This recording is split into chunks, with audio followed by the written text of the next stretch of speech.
Right, it says we're streaming live now. It just popped up.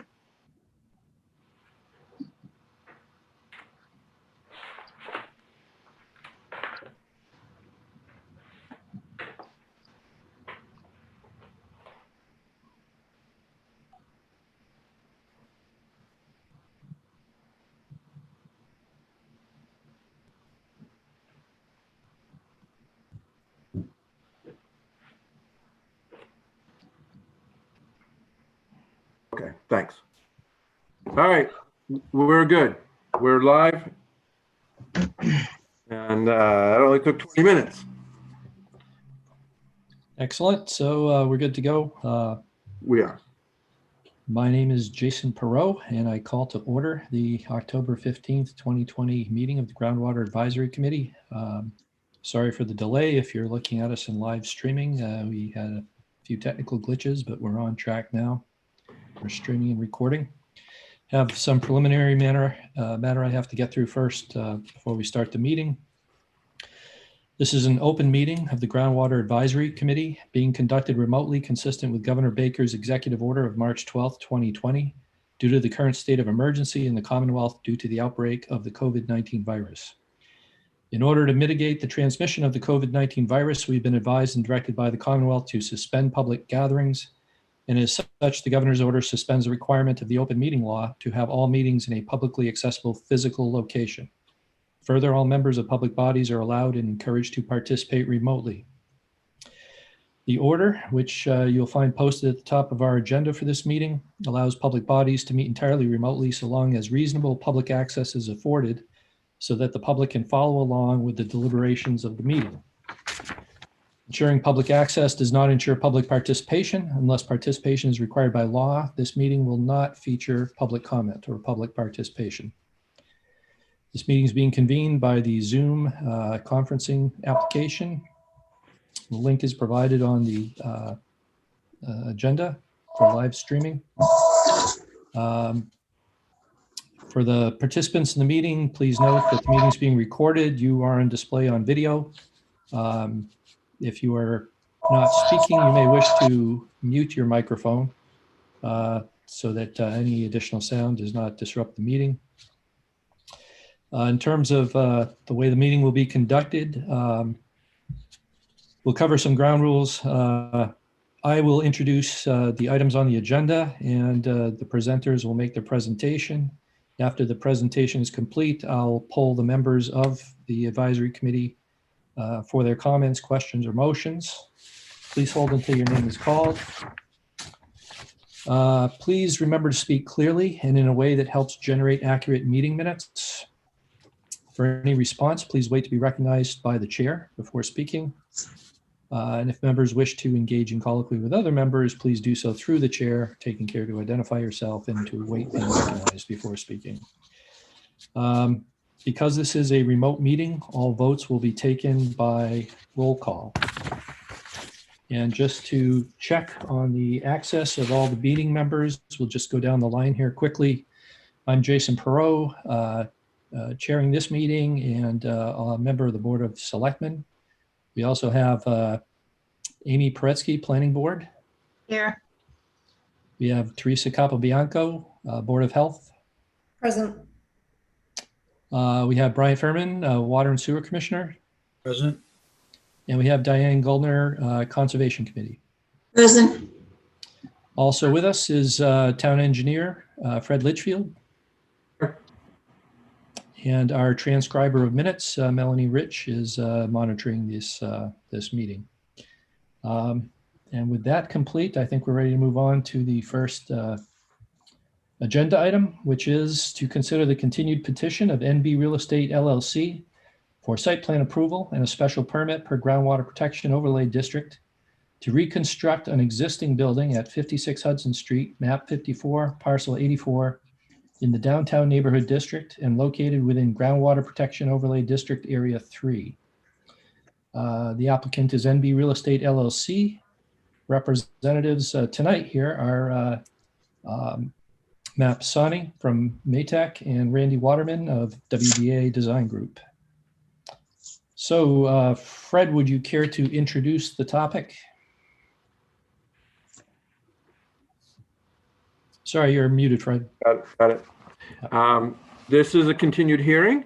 There was some information lacking the last time we met, and some information has been supplied since then. I did do a review memo, which all of you should have.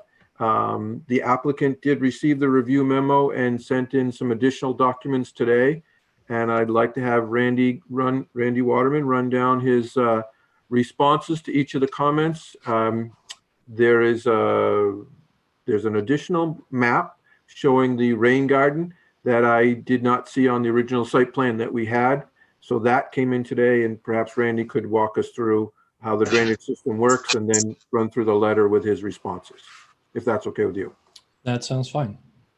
Yes. Go ahead, Randy.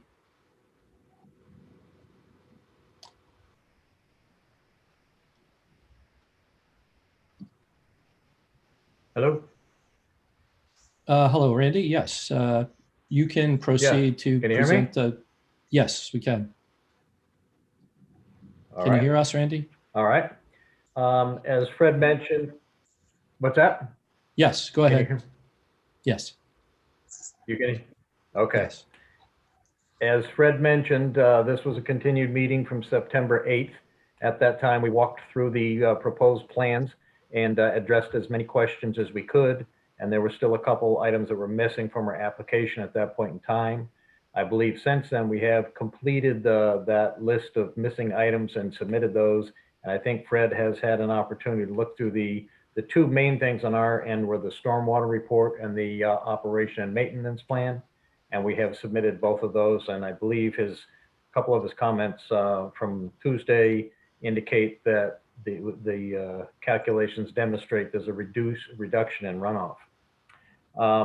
But basically the site plan, essentially, if you know 56 Hudson Street, the Maytech building, the westerly, roughly half of it is being taken down. It's a structure that's 40 feet by 175 feet long. And it's the piece that butts up to the river that passes under Cold Harbor Brook that passes under Hudson Street. So essentially that section of the building is being taken down and removed, and they're replacing that building with a more modern, efficient building. They do not plan on having more employees on staff. They're just making it so they have meetings room, break rooms, all the other rooms that they need that they haven't had in years. So that essentially is the project, is that building gets taken down, the new building gets built on the same footprint. And then there's a small little addition about 10 feet wide by 100 feet wide that will connect to the building next to it. So we'll be taking two of the buildings on site, adding this, or taking some of the building down, adding the new piece so that it will become one building. So almost all the work is on the existing footprint of the concrete pad of the building that is there at 56. We, as I mentioned last time, had presented most of the information on the site layout and the drainage. Fred had suggested that even though we weren't increasing the amount of impervious on site, that we should probably look at trying to create some additional options to polish the water before it leaves the site, since we are next to the Assabet River and Cold Harbor Brook. And towards that end, we found a location directly on the south side of the building that's facing the Assabet River. There's a grassed island there in the parking lot, and there are a number of existing roof drains that run off to that area and just sheet flow across the site and eventually either go into the outlet control structure, or they could run potentially across land directly to the river. So we proposed a small rain garden at the back of the building, and that will enable us to pick up several of the roof drains that are discharged onto the surface and collect those and store some of the smaller storms. That will be a vegetated basin. And again, we have provided the calculations to Fred that show how that basin functions, and it will be connected by a 8-inch cement line ductile iron pipe to the existing catch basin that ultimately leaves the site to the south. We also included in the operation and maintenance plan, Fred had asked us to make sure that it's identified in there that when the testing is done of the drainage system going forward, he will get advance notice of that. He will also get reports of when the testing is done and what those reports show. And in addition, he wanted a copy of the contract, which I understand either yesterday or today, Maytech has signed up a maintenance person to do this work going forward. A couple of the questions that were raised last time were, what's the history of the maintenance of the drainage system on site? Luckily, it's a very, very small drainage system, essentially comprised of one outlet structure. But Matt was unable to find any previous records, so we really can't say what has been done, if anything. It will be fairly straightforward as far as maintenance going forward. The operation and maintenance plan has all the necessary forms for the contractor to complete to forward to the town. And so we expect that will be a fairly straightforward process. In regards to the letter that Fred just sent out on the 13th, many of those points that he raised were pretty much verbatim from the earlier one, but he has identified where we've submitted more information or where maybe there just needs to be some clarification. So I can just walk through those bullet points if that's all right. Sure, that's fine.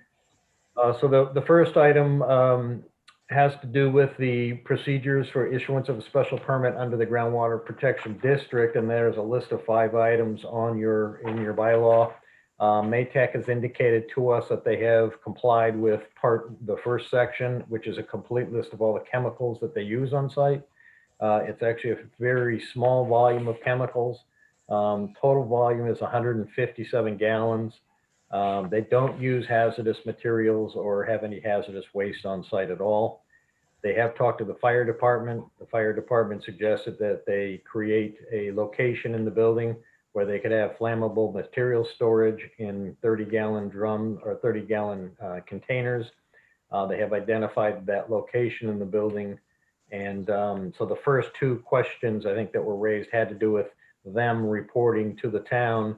And we believe that they've addressed the first section of that procedure in the groundwater bylaw. And the next 2, section 2, 3, 4, and 5, do not apply to them. That they have to do with potentially toxic or hazardous materials, hazardous waste, approval by DEP for industrial waste treatment. And so those are items that do not occur on the site.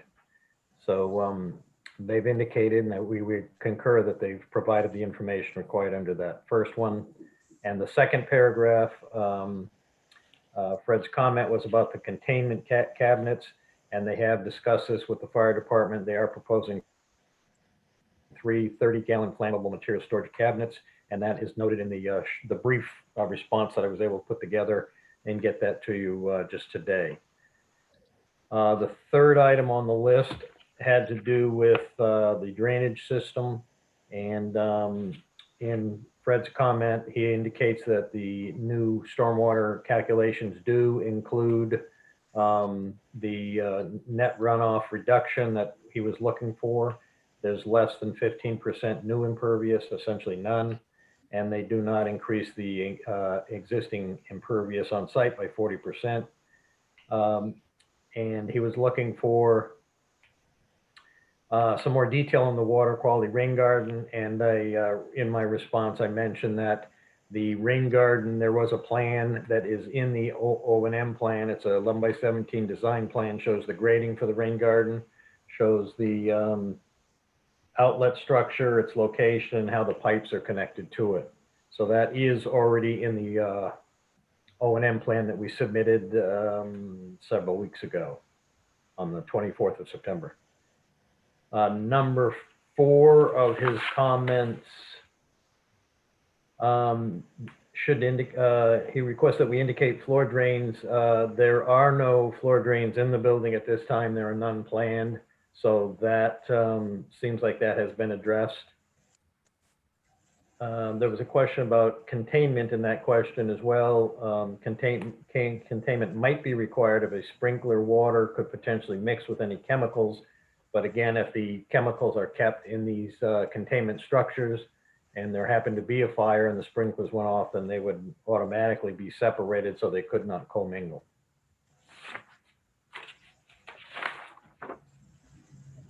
Number 5. Fred indicates that the stormwater management plan indicates the infiltration bed is adequately sized. And he's requesting that a permeability test be performed within that area. We do have some various tests over the years from different areas of the site, and the record soils are good. And we noted that in the drain calcs, but we do agree to provide, we will have our soil evaluator go out and do a permeability test in that basin. So we've indicated that in the response that we sent in today. Number 6, the stormwater operation maintenance plan says should be revised to include information about how the drainage system is being maintained. We don't have that, as I mentioned. They have no records that they could find, but we do indicate how it will be maintained, and that is contained in the stormwater and operation plan under pages 8 through 10. And there is also a copy of the sample inspection report on page 1. And as I mentioned, any cleaning that goes on from here forward, and all cleaning will, the applicant will be providing those reports to Fred's office. And that's listed in our response letter today.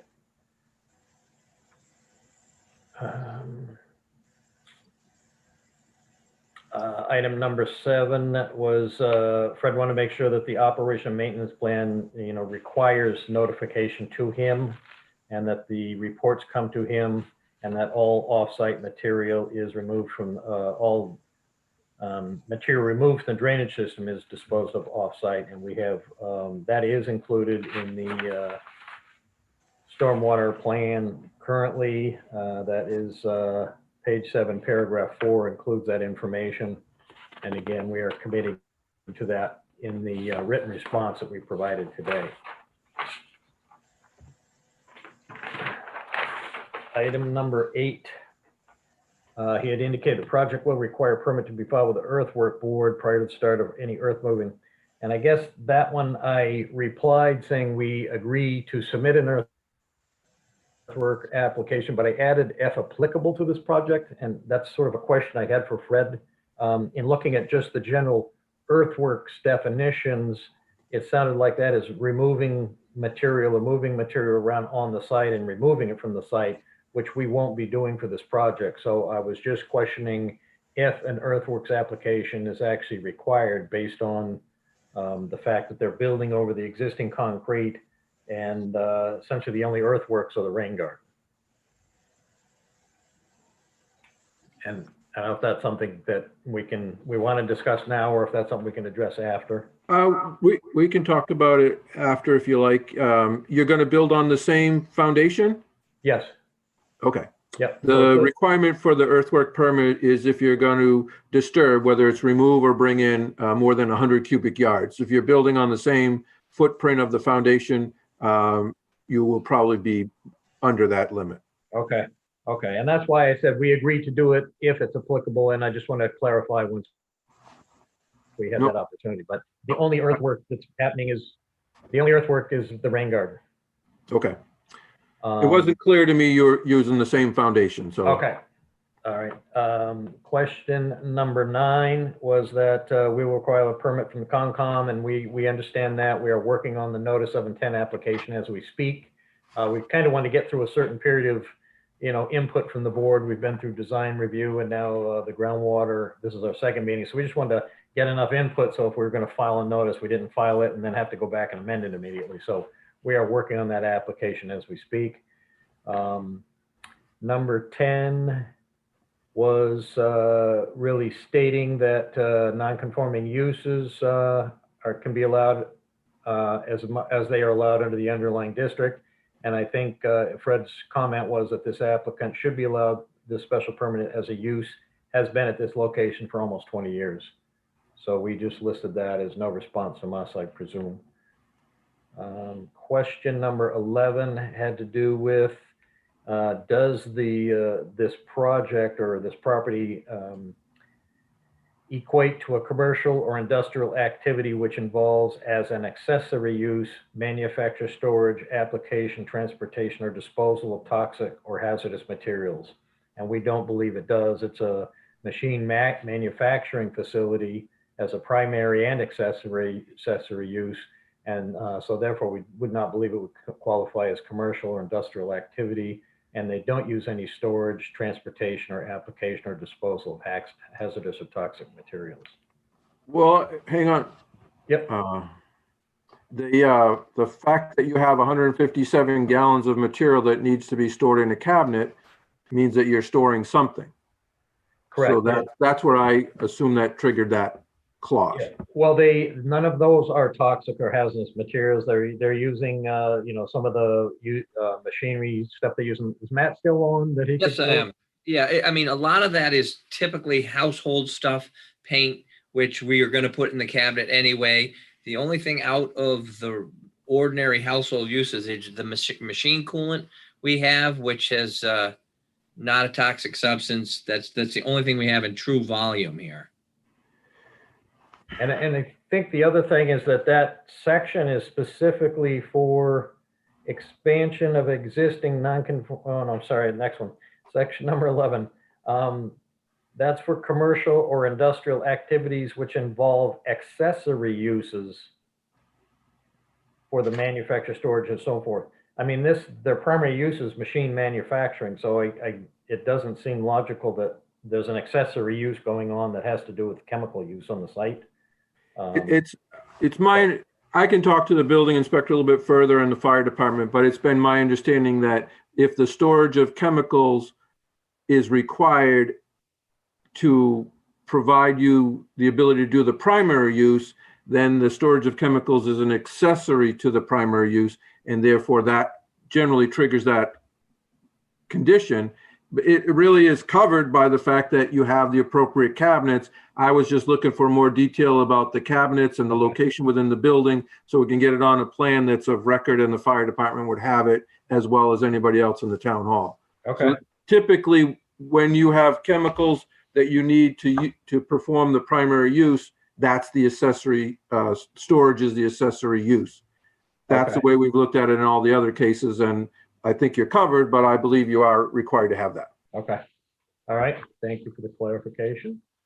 Item number 12 essentially is requesting as-built plans, and that would be showing all the pipe materials and any changes to the site, grading, buildings, pretty much anything. So that is very typical, especially if you were in the buffer zone of any wet areas. So we have agreed to that, and that's listed as our response to number 12, that as-built plans will be provided to the town at the completion of construction.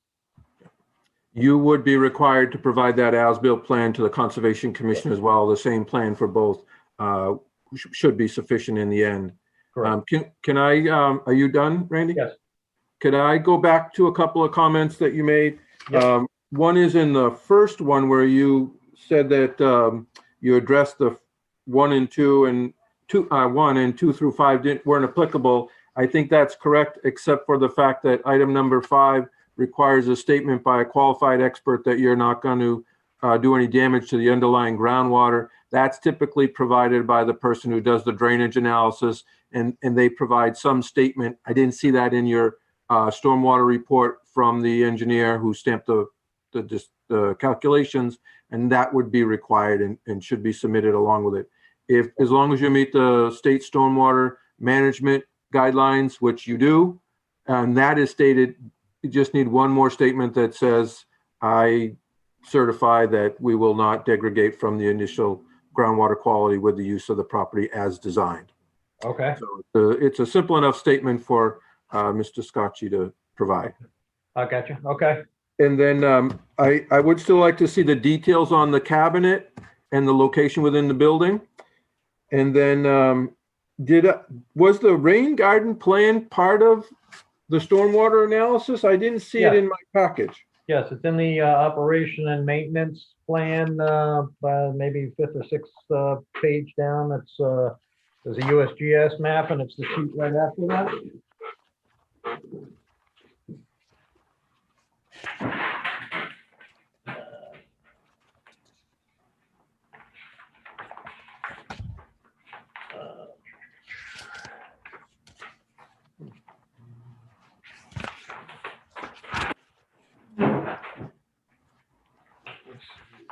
And I sent you, I think, a separate copy of that. I got the separate copy. Okay, it's in the stormwater pollution prevention plan, and it's page, looks like 8.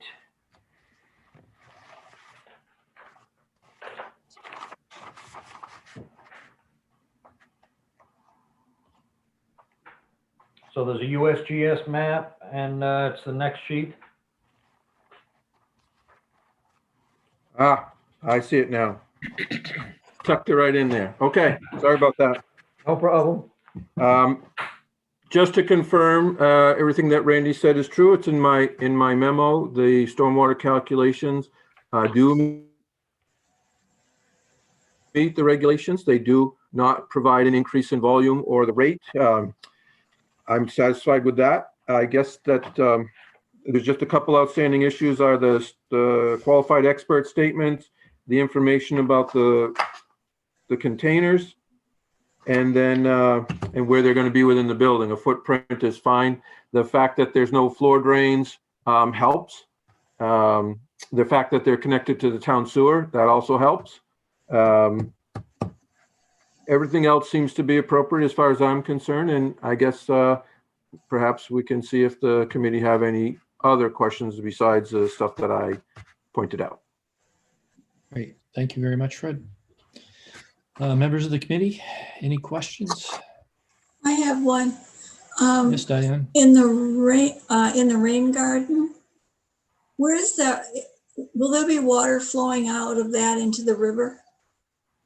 No, the rain garden has its own discharge pipe. There's an 8-inch cast iron pipe that will connect right to the outlet control structure that's in the parking lot.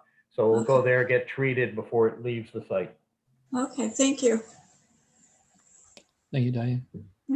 Amy? Sorry, I had to unmute. When we last met, Fred, you mentioned that this might give you a chance to go through the building and see if the old systems were working. Did you have a chance to go through the building and check out the old drainage and everything else on the site? I did not. I'm not on mute, right? I did not get a chance to go through the building. Randy had indicated that they don't have any reports, historical inspections of the drainage system, but I believe the memo said they were doing some inspections today and they would be preparing a report to give a statement of adequacy and any maintenance that's needed right now. So I'm looking forward to that, but I haven't seen it yet. And no, I have not been on site or in the building. Be able to, like, there are some drains in the driveway, and I don't know, I just wanted to I was hoping, since we postponed it a month, you'd be able to see if the old system was still working. We did in fact have that service yesterday. I was hoping to get the report for today, but the company who we have entered into a multi-year contract with the rain earlier in the week, put them behind, and I was hoping to have it for today, but I should have it within the next day or so. I can forward that on to Fred and he can disseminate it to you guys as well. But the technician, for what it's worth, said it was in great shape. Everything looked good, no issues. So we'll just wait for the final report to come in and we'll get that to you within the next couple of days. Okay, and that's for the whole site, not just this one building? That is that's the drain we have that all the runoff goes into. It's like in the driveway? Yes, correct. Okay. Let's see. Where does the snow removal go on site now?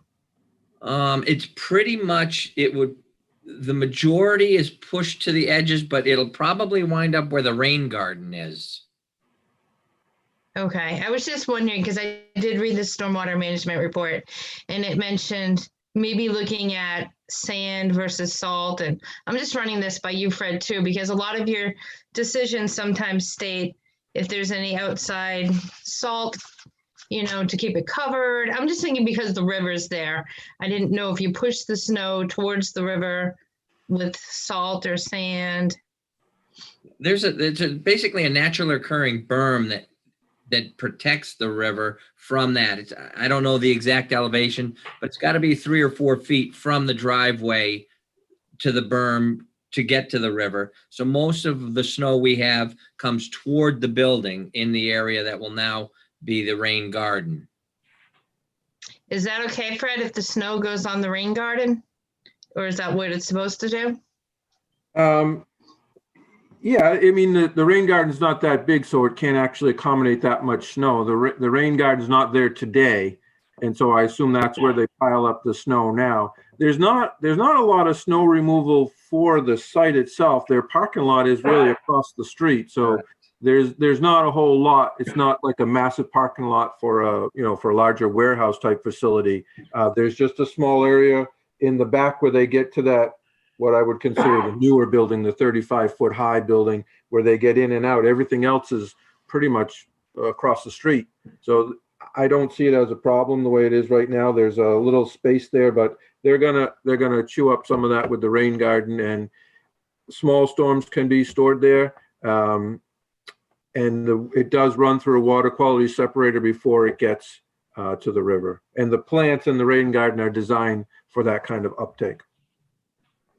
Okay, I drove by there today and I noticed this building 1 is attached to the brick building, and then there's a building 2 and building 3. Yes. So this project is connecting building 1 to building 2? It's actually building 1 is going to be separated from the new building. So the brick building you saw as you drove by, in the middle where it turns into a blue building with the metal facade, there will be a 20-foot buffer there for the new building to go up, and it will be attached on the South side. Old Harbor Brook side to building 2. 100 feet will be attached. Is that what he said? Like 10 by 100 or? Yeah. Yes. Yes. Okay.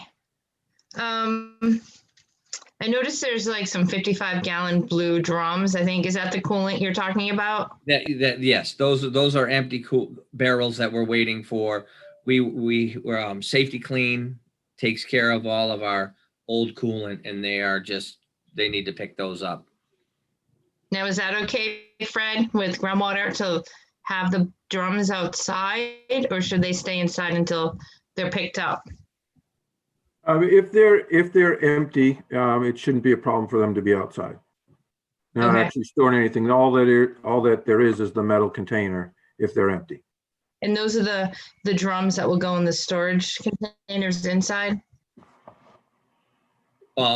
We could. The idea was not to put that in because the fire department didn't seem to have an issue with that. But I mean, if we need to add, if that's part of the requirement, we can so do. The nice part is we've got a clean slate to work with here, so we're willing to do whatever we need to do. I guess that would be up to Fred and the fire department. When I drove by, I just saw the big blue drums outside, and I just wanted to make sure they weren't hazardous and that they were properly contained if they were. I guess I have to go back through the list and see if the coolant was one of the chemicals on the list that created the 157 gallons. If that is a potential concern, then yes, we would want it to be in the cabinet. I was just curious too, is there any water discharge in your manufacturing process? There is not. Nope. Okay. All right. And let's see. I guess those were all my questions. I just wanted to make sure the drum was the main thing, was not hazardous and stored inside a container in case it was. And also, I didn't know if I just didn't want the snow being pushed into the river. Those are my 2 main concerns. I'm all set though. Okay, thank you, Amy. Thanks. Bryant, any questions?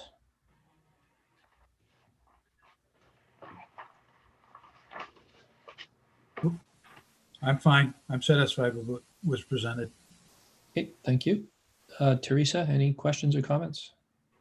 Thank you. No, I'm all set. Okay.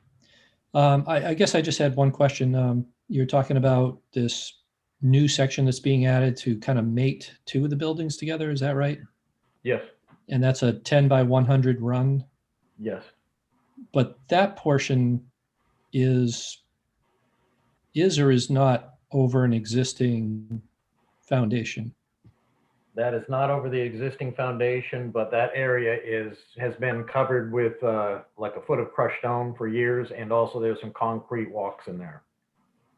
Okay, So- so there's nothing to disturb there that No, would trigger. we're not a removing earthworks any zone. greenscape whatsoever. It was already calculated as being an impervious surface.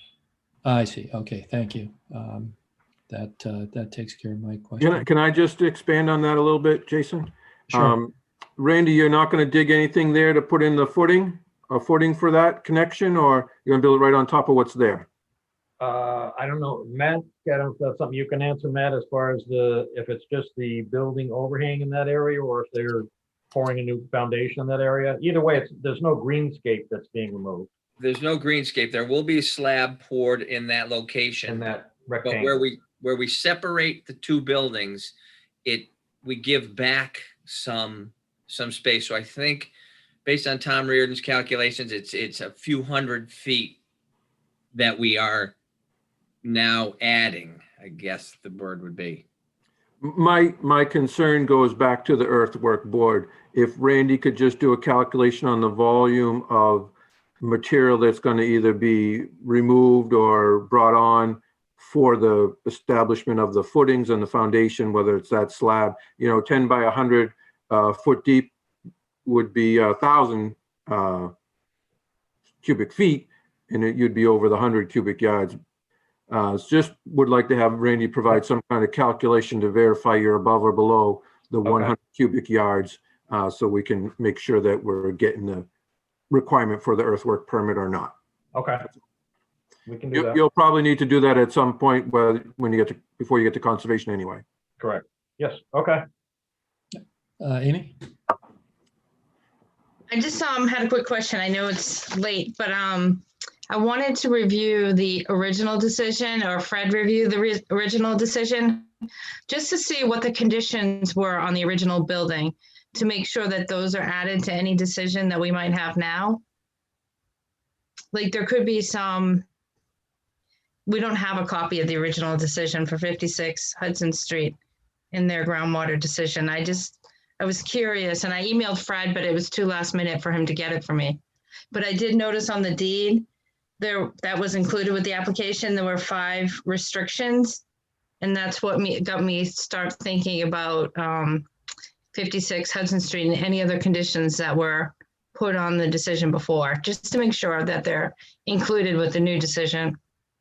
Yeah, we've done a couple building additions out here at this site for that tall 35-foot building and the other building to the south that's now being connected to the main building. So those got groundwater permits. So maybe those would be sort of more recent that you could, probably easier access to get those conditions possibly. Because the original building was very, very old. You're muted, Fred. Yep, I know. No, it's okay. I'll look and see if there were any conditions that need to be carried over.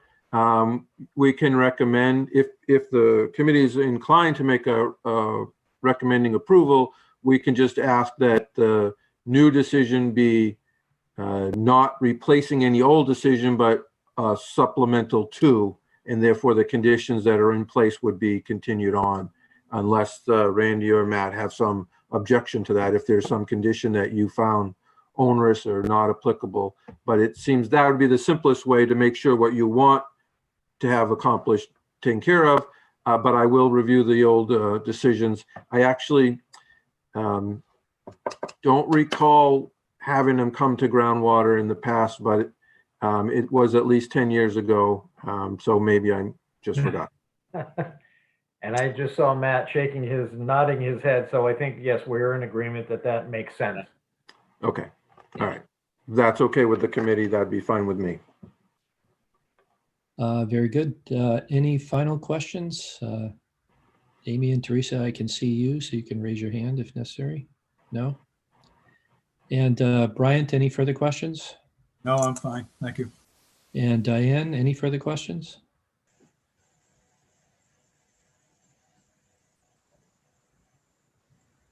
You're muted, Diane, if you're trying to respond. Oh, I just have one quick one about the, Just a second, let me just see if Sorry. Diane's going to. Diane, did you have any further questions? We're not hearing you, so you may want to check your mute setting.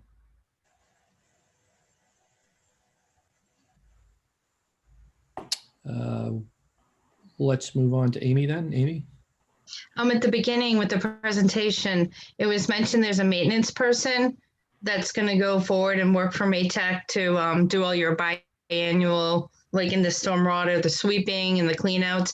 Is that someone who's hired by Maytech, or is it an outside contractor? No, it's an outside vendor. It's Jolin Paving. They do all of Westborough's sewer cleanouts. So we entered into a multi-year deal with them. So every April and October, they're going to come service the system. Okay, that's great. And we can provide that contract to Fred per his request. Okay. Thank you. Excellent. Thank you. Great. Yeah. Yep, thanks. I'll just check back with Diane one more time. If Diane's unable to respond, or if we're unable to hear her, then we won't be able to record a vote for her since our votes are by roll call. Diane, could you try responding once more?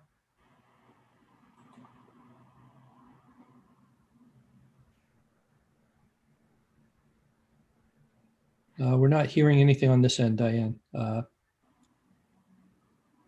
don't know if you want to try disconnecting and reconnecting to the meeting.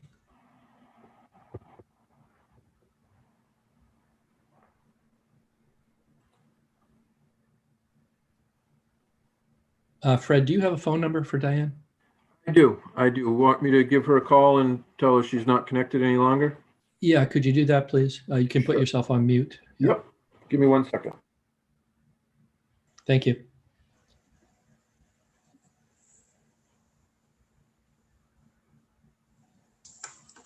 It's not just me, is it? Is nobody's hearing Diane?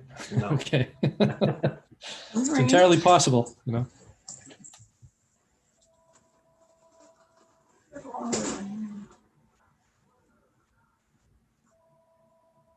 Diane, I'm seeing your frame highlight from time to time as though there's some attempt to communicate, just as mine is currently highlighted while I'm speaking. So whatever's happening there, the sound isn't making its way to our end. Okay. No. Oh, I think we hear you a little bit, Diane. I'm not sure how your microphone is arranged, but perhaps you could try to be closer. Is that you? Okay. There you are. You might be talking to Fred. All right. Probably, yes.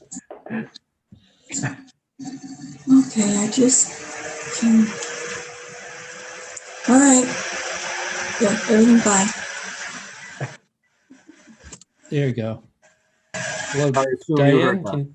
that. Can you, Diane, can you try again now? Maybe. I just have Zoom. I don't have pictures, so. Yeah. Let's see.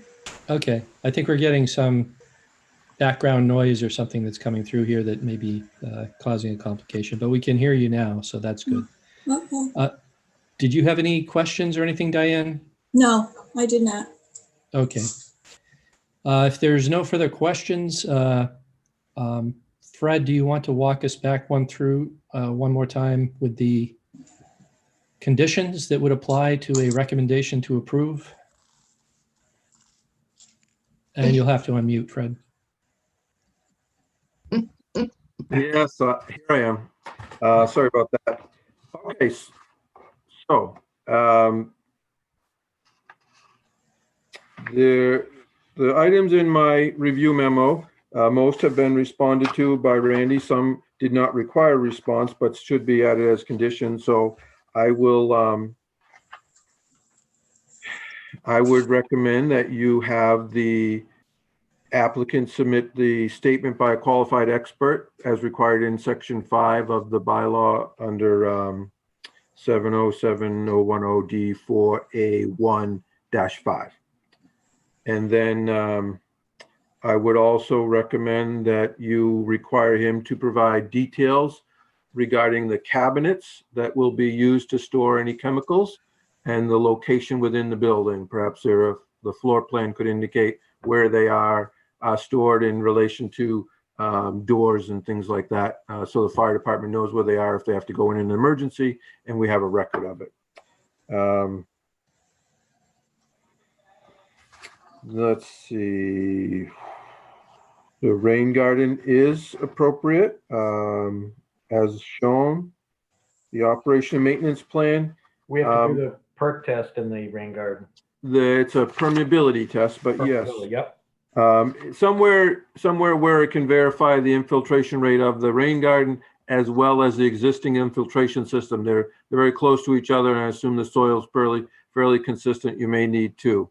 And then have them shown on a plan later on as to where they were done when the test results. So you want something in the infiltration that's on the other side of the parking lot? So let me see. The rain garden is near the building, and then the old infiltration area is over by the outlet structure. Okay, somewhere in that area that can confirm the infiltration rate for both.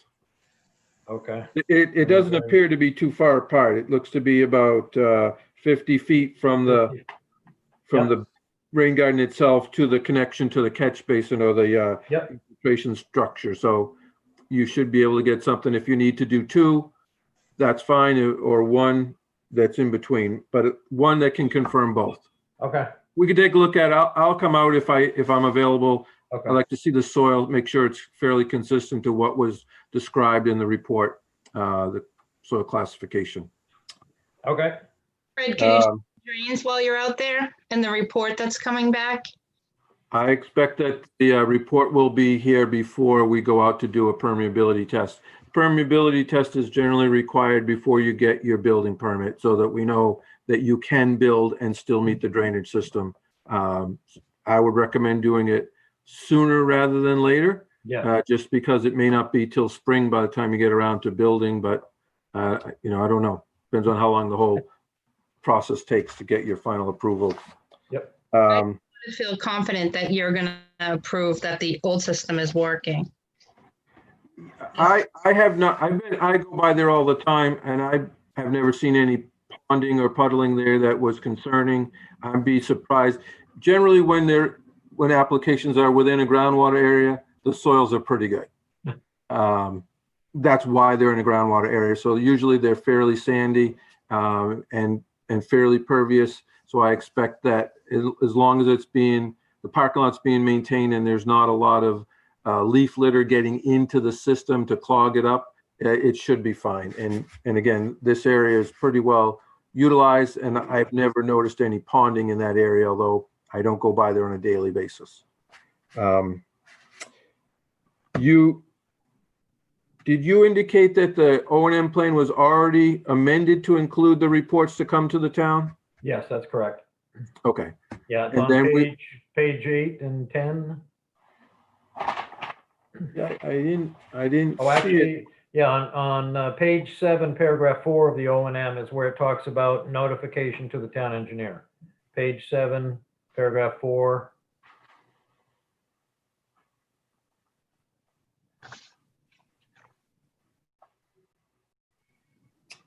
I'm not seeing it, but I would recommend that we have the O&M plan attached to any decision that gets recorded at the registry so that it's there in perpetuity. So I'll make sure that it's in there. I didn't see it, but I'm going to take Randy's word for it that it's there. And Yep. If not, we'll make sure that we get one that is. Yep, we did add it. We added it. Yep. Then the earthwork application, I think you could recommend that if applicable, and the 100 cubic yards is the cutoff, anything below that would not require the permit. And then the notice of intent, we should carry that in. And then the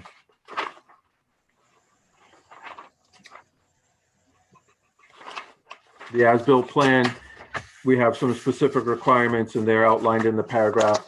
And I would recommend that we also include that if you're inclined to recommend approval. Yes, Amy? And you were going to include that the new decision is Yes. supplemental to the previous conditions? That's correct, yes. That any decision given by the ZBA for this project would include all existing conditions to remain in place, and that this approval would be considered supplemental to and in addition to, not replacing any prior decision by the board. Yep. I sure hope Melanie got all that. At least it's taped. That's true. Right. As long as I did what I was supposed to do in the beginning. Okay. Could someone make a motion to that effect?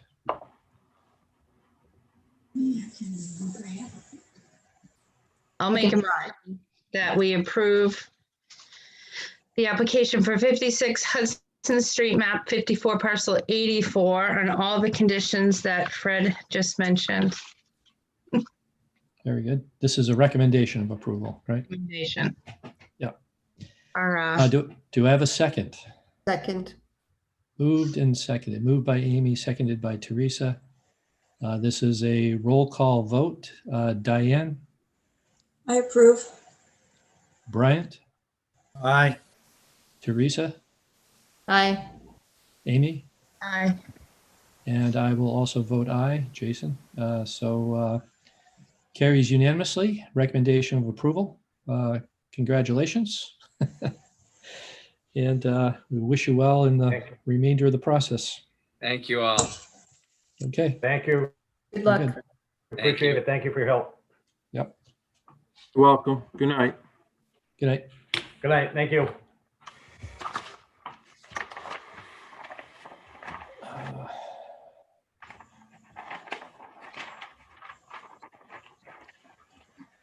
And the next item of business is review and approve minutes of the September 8th, 2020 meeting. You have a copy of the minutes that were distributed in Fred's earlier email. Just for the sake of procedure, do I have a motion to approve the minutes? I make a motion that we approve the minutes from the September meeting. Second. Moved and seconded by Diane. Any discussion? No. Hearing none. So roll call vote. Diane, Yes. Bryant, Aye. Teresa, Aye. Amy, Aye. and I also vote aye. Minutes are approved unanimously. And the next item is discuss meeting date for November 10th, 2020, if necessary. Fred. I'm not aware of any applications yet for next month, but I like to keep the second Tuesday of each month on the agenda. I assume 6 o'clock is working for everyone. Anyone needs to change the time, let me know. We have some flexibility. I think it's important to keep on a fairly regular schedule if we can, just because there are only limited number of licenses, and if we start to move around, it gets difficult to schedule a meeting. So I do want to point out that Wednesday, November 11th is a holiday. So if anyone's traveling and doesn't think that they'll be able to attend a meeting on the night before, please let me know. Very good. Anybody have a problem with that date at this time? No. Seems fine. So, yep, we'll keep the placeholder there. Any other business to come before the board? Hearing none, do I have a motion to adjourn? So moved. Do I have a second? I'll second. Moved by Teresa, seconded by Amy. Again, roll call vote. Diane, Yes. Bryant, Aye. Teresa, Aye. Amy, Aye. and I vote aye. We are adjourned. Thank you all very much. Thank you, Melanie, also. Thank you. Have a good night. Good night, everybody. Night. Thank you. Good night. Thank you, Fred. Sorry for the delay earlier, Jason. No problem. All right, now I just gotta wrap it up here.